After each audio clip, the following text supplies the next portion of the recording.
Hello, പുതിയൊരു വ്ളോഗിലേക്ക് എല്ലാവർക്കും സ്വാഗതം. ഇന്ന് ഞാൻ വിചാരിച്ചു എൻ്റെ യൂണിവേഴ്സിറ്റീനെ പറ്റിയിട്ട് ഒരു വ്ളോഗ് ചെയ്യാമെന്ന്.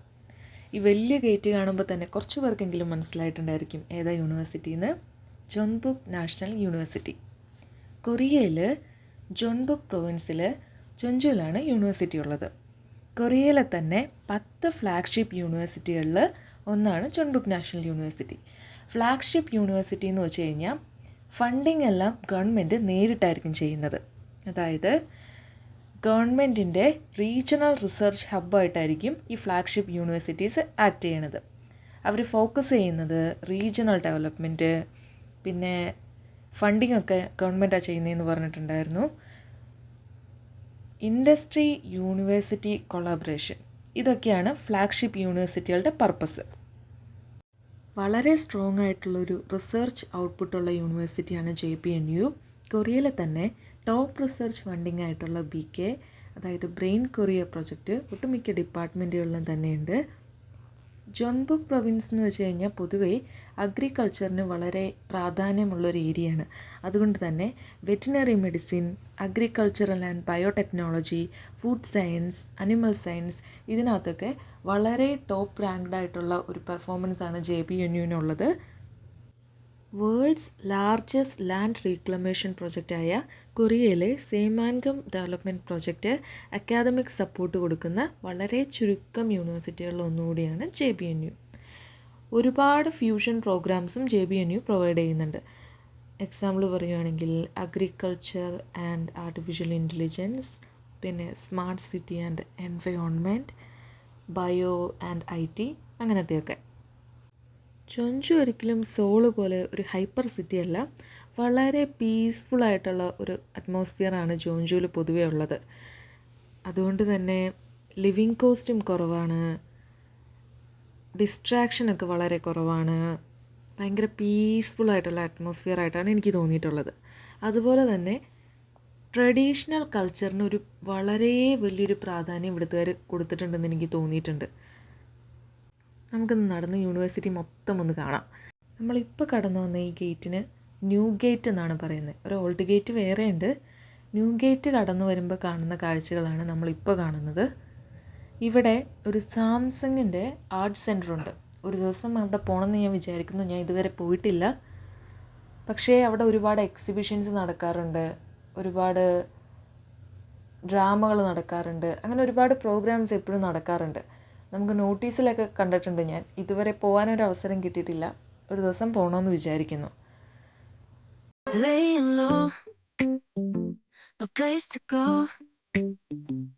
Sunlight dances through the window. Lazy haze filled up the room. Got no plans, just me. എൻ്റെ ഡിപ്പാർട്ട്മെൻറ്റ് കഴിഞ്ഞ് കഴിഞ്ഞാൽ എനിക്ക് വളരെ ഇഷ്ടമുള്ളൊരു സ്ഥലമാണ് ഇത്, ഓഫീസ് ഓഫ് ഇൻ്റർനാഷണൽ അഫെയർസ്. ഒരു ന്യൂലി സ്റ്റുഡൻ്റ് എന്നുള്ള രീതിയിൽ ഒരുപാട് തവണ പല പല കാര്യങ്ങൾക്ക് വേണ്ടിയിട്ട് ഞാനിവിടെ വന്നിട്ടുണ്ട്. അപ്പോഴൊക്കെ വളരെ ഫ്രണ്ട്ലി ആയിട്ടാണ് ഇവിടുത്തെ സ്റ്റാഫ് എല്ലാം പെരുമാറിയിട്ടുള്ളത്. എൻ്റെ എല്ലാ ഫ്രണ്ട്സും ഇതുപോലെ ഒരുപാട് നല്ല അഭിപ്രായം തന്നെയാണ് പറഞ്ഞിട്ടുള്ളത്. ഒരുപാട് കൺട്രീസിൻ്റെ ഫ്ലാഗ് അവിടെ തൂക്കിയിട്ടിട്ടുണ്ട്. ഇന്ത്യയുടെ ഫ്ലാഗ് അതിനകത്തൊന്നും ഞാൻ ഇതുവരെ കണ്ടിട്ടില്ല. എന്താണെന്ന് വെച്ചാൽ എനിക്കറിയത്തില്ല. ഇൻ്റർനാഷണൽ സ്റ്റുഡൻസിന് വേണ്ടിയിട്ടുള്ള ഓഫീസ് ആയതുകൊണ്ട് തന്നെ ഇവിടുത്തെ എല്ലാ സ്റ്റാഫിനും, ഒട്ടുമിക്ക എല്ലാ സ്റ്റാഫിനും ഇംഗ്ലീഷ് അത്യാവശ്യം നന്നായിട്ട് സംസാരിക്കാൻ പറ്റും. യൂണിവേഴ്സിറ്റിയിലേക്ക് അപ്ലൈ ചെയ്യണ സമയം മുതൽ എനിക്ക് ഒരുപാട് സംശയങ്ങളുണ്ടായിരുന്നു. അപ്പോഴൊക്കെ ഞാൻ നാട്ടിൽ നിന്ന് ഒട്ടുമിക്ക എല്ലാ ദിവസവും തന്നെ മെയിൽ അയക്കും യൂണിവേഴ്സിറ്റിയിലേക്ക്. ഞാൻ ഒരുപാട് യൂണിവേഴ്സിറ്റികളിൽ അപ്ലൈ ചെയ്തിട്ടുണ്ട്. അപ്പോൾ ചില യൂണിവേഴ്സിറ്റിയിൽ നിന്നൊക്കെ നമുക്ക് മെയിലിന് റിപ്ലൈ വരും, ചിലയിടത്തുനിന്ന് ഒന്നും വരില്ല. ഒന്നാമത് ഈ അഡ്മിഷൻ പ്രോസസ്സൊക്കെ നടക്കുന്ന സമയത്ത് യൂണിവേഴ്സിറ്റികളെല്ലാം ഭയങ്കര ബിസി ആയിരിക്കും. പക്ഷേ എന്നിരുന്നാലും എൻ്റെ എല്ലാ മെയിലിനും സമാധാനത്തോടെ എല്ലാത്തിനും ഇവർ ആൻസർ ചെയ്യുമായിരുന്നു. അതിനകത്തൊക്കെ ഞാൻ ഒരു പേര് നോട്ട് ചെയ്തിട്ടുണ്ടായിരുന്നു. ഈ മെയിലിനൊക്കെ റിപ്ലൈ കൊടുക്കുന്ന ഒരു ഇൻചാർജ്, ഒരു ഓഫീസർ ഉണ്ടായിരുന്നു. അപ്പോൾ ഞാൻ വിചാരിച്ച പേര് കേട്ടപ്പോൾ അതൊരു പെൺകുട്ടിയായിരിക്കും എന്നാണ് ഞാൻ വിചാരിച്ചത്.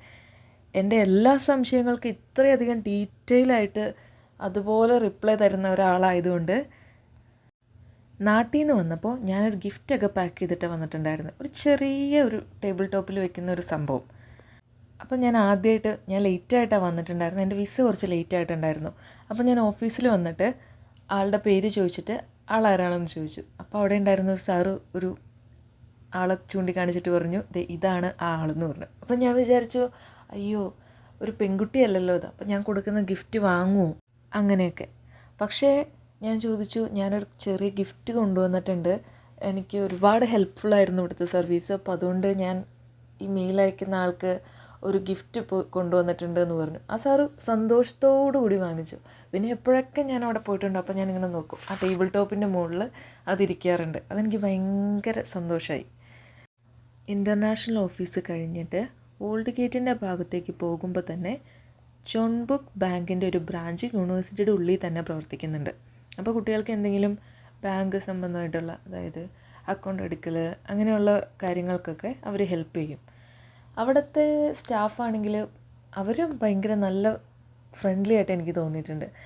അവിടുത്തെ ഒരു സ്റ്റാഫ് നന്നായിട്ട് ഇംഗ്ലീഷ് സംസാരിക്കും, പക്ഷേ അവർ മിക്കപ്പോഴും ഇതുപോലെ ബിസി ആയിരിക്കും. അങ്ങനെ എന്തെങ്കിലുമൊക്കെ വന്നു കഴിഞ്ഞാൽ അവിടെ വരുന്ന കുട്ടികളെയൊക്കെ സപ്പോർട്ട് ചെയ്യാൻ വേണ്ടിയിട്ട് അവരൊരു സ്റ്റുഡൻറ്റിനെ ഹയർ ചെയ്തിട്ടുണ്ട്. ഞാൻ ആ കുട്ടിയെ പരിചയപ്പെട്ടിട്ടുണ്ട് ഒരു ദിവസം. റഷ്യ എന്നുള്ളൊരു സ്റ്റുഡൻ്റാണ്, ബാച്ചിലേഴ്സ് ചെയ്യുന്നൊരു സ്റ്റുഡൻ്റാണ്. അപ്പോൾ ഞാൻ ഇതുപോലെ ചോദിച്ചു, എങ്ങനെയാണ് നിനക്കിവിടെ ജോലി കിട്ടിയത് അങ്ങനെയൊക്കെ. അപ്പോൾ അവർ പറഞ്ഞത് സ്റ്റുഡൻസിന് കുറച്ചുകൂടി കംഫർട്ടബിൾ ആയിരിക്കും സ്റ്റുഡൻസ് തന്നെയാകുമ്പോൾ, അപ്പോൾ അതുകൊണ്ടാണ് ഇവർ ഇങ്ങനെയൊരു സ്റ്റാഫിനെ ഹയർ ചെയ്യുന്നത് എന്ന് പറഞ്ഞു. അപ്പോൾ അവർ നമുക്ക് ഫോം ഫില്ല് ചെയ്യാൻ സഹായിക്കും, അങ്ങനെ എല്ലാ കാര്യത്തിനും സഹായിക്കും. അവിടെ ആക്ച്വലി പൈസയൊക്കെ വേണമെങ്കിൽ നമുക്കിതുപോലെ അക്കൗണ്ടിട്ട് നേരിട്ട് ട്രാൻസ്ഫർ ചെയ്യാൻ പറ്റും. അങ്ങനെയുള്ള കാര്യത്തിനൊക്കെ വേണ്ടിയിട്ട് അവിടെ ഒരു ഓട്ടോമാറ്റിക് മെഷീൻസൊക്കെ വെച്ചിട്ടുണ്ട്. ഓഫ് കോഴ്സ് അത് കൊറിയനിലാണ്, ഇംഗ്ലീഷിട്ട് മാറ്റാമെങ്കിലും ചില ഫങ്ഷൻ എല്ലാം കൊറിയനിൽ തന്നെ വർക്ക് ചെയ്യുള്ളൂ. അപ്പോൾ ആദ്യത്തെ തവണയൊക്കെ പോകുമ്പോൾ എനിക്ക് ഭയങ്കര കൺഫ്യൂഷനായിരുന്നു. അപ്പോൾ ആ കുട്ടി എല്ലാ തവണയും എന്നെ ഹെൽപ്പ് ചെയ്യാറുണ്ട്. ഇതാണ് ബാങ്കിൻ്റെ ബിൽഡിങ്ങിൽ തന്നെ, ഇതൊരു ന്യൂ ബിൽഡിങ്ങാണ്. ഞാൻ വന്ന സമയത്ത് ഈ ബാങ്ക് വേറൊരു ബിൽഡിങ്ങിലായിരുന്നു.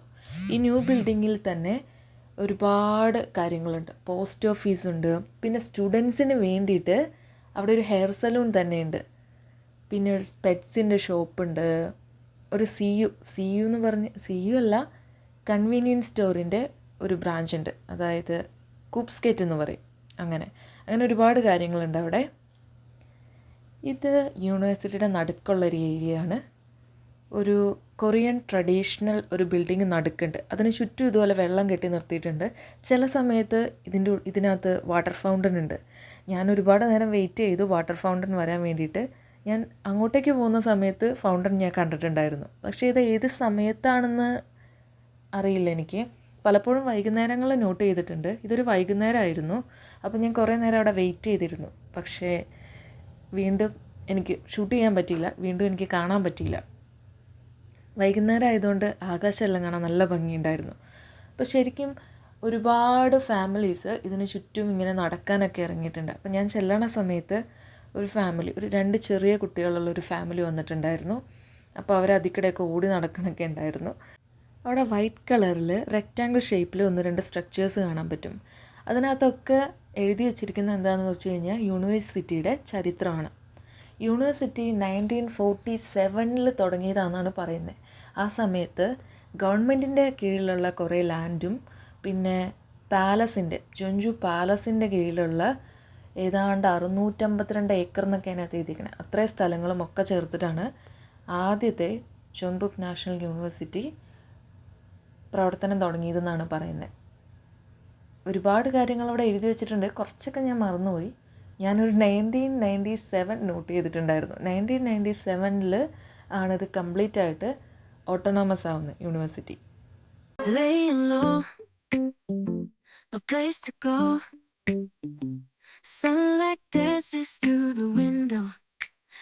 ഇക്കാണുന്നതാണ് JBNUവിൻ്റെ ലൈബ്രറി.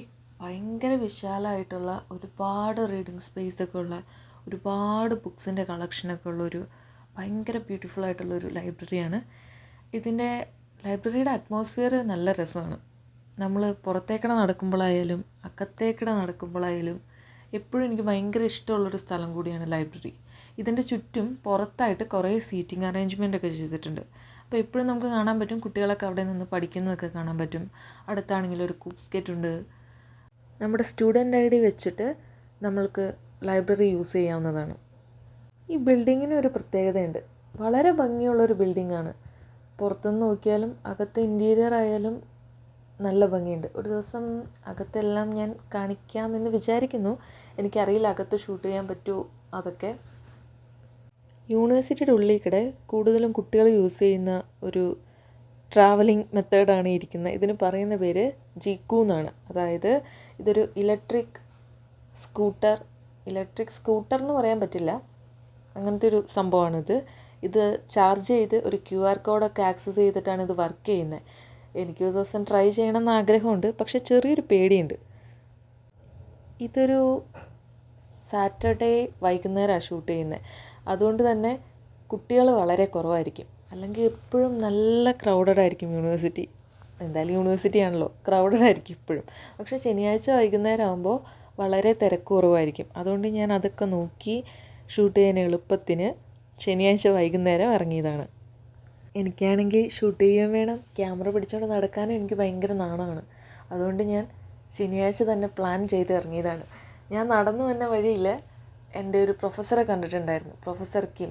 വളരെ നല്ലൊരു പ്രൊഫസറാണ്. അപ്പോൾ പ്രൊഫസറിനെ കണ്ടപ്പോൾ ഞാൻ പെട്ടെന്ന് ക്യാമറയൊക്കെ പോക്കറ്റിലിട്ട് ചിരിച്ചുകൊണ്ട് നടന്നു വന്നു. പ്രൊഫസർ പോയപ്പോൾ ഞാൻ ക്യാമറയൊക്കെ എടുത്ത് ഷൂട്ട് ചെയ്തു. ആദ്യമായിട്ട് ഞാൻ ലൈബ്രറി പോണ സമയത്ത് എനിക്ക് പെട്ടെന്ന് വീട്ടിൽ പോകാൻ ഒരു എമർജൻസി ഉണ്ടായിരുന്നു. അന്നേരം ഞാൻ ഈ സ്റ്റെപ്പ് കയറിയാണ് കയറി ഓടിയത്. അവിടെ ആ സ്റ്റെപ്പുണ്ട് എന്നുള്ളത് ഞാൻ ആദ്യമായിട്ടാണ് കാണുന്നത്. പക്ഷേ യൂണിവേഴ്സിറ്റിയുടെ ഒരു കിടപ്പ് വെച്ചിട്ട് എനിക്ക് തോന്നി ആ സ്റ്റെപ്പ് കയറിയിട്ട് ഓടി അങ്ങോട്ട് പോകാമെന്ന്. ഇനി ഈ സ്റ്റെപ്പ് നമ്മൾ കയറി ചെല്ലുമ്പോൾ തന്നെ ഇവിടുത്തെ വളരെ ലെജൻഡറി ആയിട്ടുള്ള ഒരു ഡിപ്പാർട്ട്മെൻറ്റാണ് നമ്മൾ കാണാൻ പോകുന്നത്. ഇതാണ് നമ്മുടെ സ്വന്തം ഏരിയ. എൻ്റെ സ്വന്തം ലാബ് ഇവിടെയാണ്. ഡിപ്പാർട്ട്മെൻറ്റ് ഓഫ് അർബൻ എഞ്ചിനീയറിംഗ് ഉൾപ്പെടെ ഒരുപാട് ഡിപ്പാർട്ട്മെൻറ്റുകൾ ഇവിടെ പ്രവർത്തിക്കുന്നുണ്ട്. എയ്റോസ്പേസ് അതൊക്കെ ഇവിടെ തന്നെയുള്ളത്. പിന്നെ ഒരുപാട് വേറെ ഡിപ്പാർട്ട്മെൻറ്റുകളുടെ ലാബുകളും അങ്ങനെ കുറേ കാര്യങ്ങളുണ്ട്. ഇവിടെ ഞാൻ വേറൊരാളെ കാണിച്ചുതരാം. എൻ്റെ ആദ്യത്തെ ഒരു വീഡിയോയിൽ ഞാൻ ഒരു പൂച്ചനെ പറ്റി പറഞ്ഞിട്ടുണ്ടായിരുന്നു. ആ പൂച്ച ഈ പെട്ടിക്കുള്ളിലാണ് താമസിക്കുന്നത്. ഒരു പെട്ടി കാണുന്നുണ്ടോ അവിടെ, കാർഡ്ബോർഡ് പെട്ടി. ചുമ്മാ ഒരു പെട്ടിയല്ല, ആ പെട്ടിക്കുള്ളിലൊരു പൂച്ച കൂടുണ്ട്. ആ പൂച്ച എങ്ങും പോകണമെന്ന് ഞാൻ കണ്ടിട്ടില്ല. പക്ഷേ ഇപ്പം ഞാൻ വിളിച്ചപ്പോൾ ആ പൂച്ചേനെ അവിടെ കാണാനില്ല. ഈ പെൺപിള്ളേർ വന്നിട്ട് എന്നും രാവിലെ ബിസ്ക്കറ്റും പാലൊക്കെ കൊടുക്കും. അതാണ് ആ പൂച്ച കഴിക്കുന്നത്. നമ്മൾ വിളിച്ചു കഴിഞ്ഞാൽ അടുത്തോട്ട് വരാൻ നേരത്ത് ഭയങ്കര ഒരു ഒച്ചപ്പാടൊക്കെ ഉണ്ടാക്കും. പക്ഷെ പാവാന്ന് തോന്നണം. ചുമ്മാ ഇങ്ങനെ എനിട്ടിരിക്കണ കാണാം. പെൺകുട്ടികൾ വന്ന് എന്തെങ്കിലുമൊക്കെ കൊടുത്തു കഴിഞ്ഞാൽ കഴിക്കും. എലീനെയൊന്നും പിടിക്കാൻ പോകണം ഞാൻ കണ്ടിട്ടില്ല. ഇവിടെ ഒരു ഫൈറ്റർ ജെറ്റൊക്കെ ഉണ്ടാക്കി വെച്ചിട്ടുണ്ട്. ഫൈറ്റർ ജെറ്റിൻ്റെ ഒരു മോഡൽ. അത് ഡിപ്പാർട്ട്മെൻറ്റ് ഓഫ് എയ്റോസ്പേസിന് ഓപ്പോസിറ്റായിട്ടൊരു ഏരിയ ഉണ്ട്, അവിടെയാണ് ഇത് ഉണ്ടാക്കി വെച്ചിട്ടുള്ളത്. ഇപ്പം നേരെ നോക്കിക്കഴിഞ്ഞാൽ ഒരാൾ അതികൂടെ നടന്നു വരുന്നുണ്ട്. സൂക്ഷിച്ച് നോക്കിയാലേ കാണാൻ പറ്റുള്ളൂ. ഒരു പൂച്ചയാണ്. യൂണിവേഴ്സിറ്റി തന്നെ താമസിക്കുന്നതാണ് ഒരു ഗുണ്ടുപൂച്ച. ഇവിടുത്തെ പൂച്ചകളെല്ലാം ഇതുപോലെ ഗുണ്ടുകളായിട്ട്, ഷേപ്പ്ലെസ് ആയിട്ട്, കാലിന് നീളം കുറഞ്ഞ് അങ്ങനെയാണ് എനിക്ക് തോന്നിയിട്ടുള്ളത്. ഞാൻ ബോഡി ഷെയ്മിങ് ചെയ്യുമൊന്നുമല്ല, പക്ഷേ നമ്മുടെ നാട്ടിലെ പൂച്ചകളാണ് കുറച്ചുകൂടി ഭംഗിയുള്ളതായിട്ട് എനിക്ക് തോന്നിയിട്ടുള്ളത്. ഇവരുടെ ബോഡി ഷേപ്പ് ഭയങ്കര വീർത്തിട്ട് അങ്ങനെയൊക്കെയാണ് ഇരിക്കുക. നമ്മുടെ നാട്ടിലെ പൂച്ചകളാണെങ്കിൽ ഏതോ ബ്യൂട്ടി കോൺടെസ്റ്റിന് പോകുന്ന അതുപോലെ നല്ല ഷേപ്പോട് കൂടി കാലൊക്കെ നീണ്ട് അങ്ങനെയാണ് കണ്ടിട്ടുള്ളത്. ആ പൂച്ച എന്നെ കണ്ടപ്പോൾ എന്തോ സോസേജ് എന്തോ കടിച്ചുകൊണ്ട് വരികയാണ്. എന്നെ കണ്ടപ്പോൾ ഇറങ്ങി ഓടി.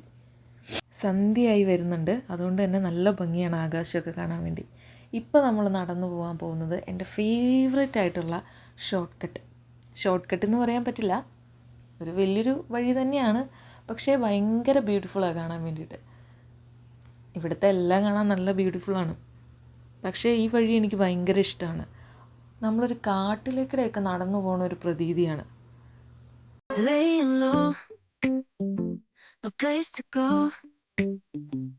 Sunlight dances through the window. Lazy haze filled up the room. Got no plan. Actually college of എഞ്ചിനീയറിങ്ങിൻ്റെ ഉള്ളിൽ കൂടെയാണ് ഇപ്പോൾ നമ്മൾ വന്നത്. ഇനി അങ്ങോട്ട് നോക്കുമ്പോഴാണ് ഞാൻ പറഞ്ഞ ആ വഴിയുള്ളത്. ഒരു പാലസ് പോലെ ഏതൊരു ഡിപ്പാർട്ട്മെൻറ്റ് അവിടെയുണ്ട്. ഇതാ ഈ വഴി. ഞാൻ വന്ന സമയത്ത് ഫോളായിരുന്നു, അതുകൊണ്ട് തന്നെ നല്ല ഭംഗിയായിരുന്നു ഇവിടെ കാണാൻ. ഒരുപാട് മരങ്ങളും, ഇപ്പോൾ എല്ലാ മരങ്ങളും ഇല പൊഴിച്ച് നിൽക്കുകയാണ്. വിൻ്റർ സമയമാണല്ലോ, അതുകൊണ്ട്. എന്നാലും കാണാൻ ഭംഗിക്ക് കുറവൊന്നുമില്ല, നല്ല ഭംഗിയുള്ള വഴിയാണ്. ഇവിടെയാണ് ഞാൻ ആ സോസേജ് പൂച്ചേനെ ആദ്യമായിട്ട് കാണുന്നത്.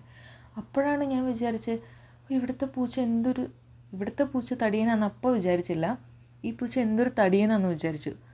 ഞാൻ വിചാരിച്ച് പണിയൊന്നും എടുക്കാണ്ട് ചുമ്മാ ഓടി നടക്കണ പൂച്ച വണ്ണം വെച്ചേക്കുവാണ് അങ്ങനെ ഞാൻ വിചാരിച്ചത്. പക്ഷേ അത് കഴിഞ്ഞിട്ട് ഒരുപാട് പൂച്ചകളെ ഞാൻ അവിടെ ഇവിടെയൊക്കെ വെച്ച് കണ്ടു.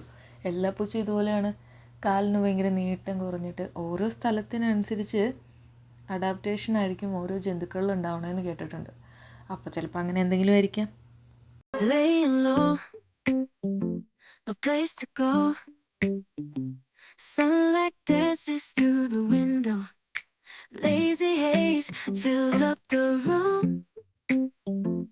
Got no plans, just me and you. Time slows down when you're around. Feel the rhythm of our hearts pound. In the quiet we find a groove. Lost in love, no need to move.